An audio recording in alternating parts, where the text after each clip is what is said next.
Kajing sneu palat jong ke surok ni ka approach road banlit chiko office rekam ketenat fisheries hanong po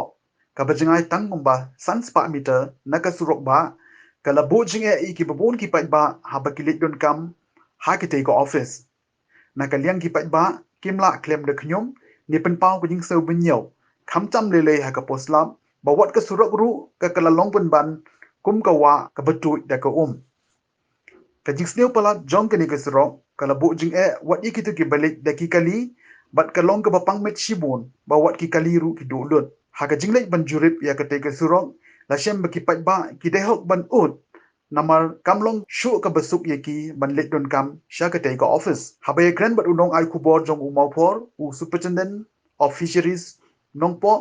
uba PS Taryang ulai tu ba kate ke surok kadang ha ba ka jaka bat ka jingpek jong ke JAD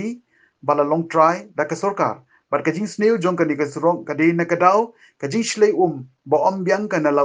jong ka surok for lane Kemudian kadang hab aku jemput juga office di deputy commissioner. Di halor kita ngana kalian jongan yang di office ngala ada thought ada city saya deputy commissioner ini di bantu tip i baga sini kalian slot itu but nak level jadi itu ila ada lehi ke jingdon kam di ha ka ba ngala yo ke city ka ba ila ada pam i so executive engineer jongga PUD roads ba nakai nakalian ki PUD roads pada nakai kin sawan ban inspection ba kin select dai ka badan kam ke hakabe dai ba kata ti dang hakini sini dang menta dang khat khandai trek jung Oktober ngarang yo HT ba i copy GC sini ba la da pha yo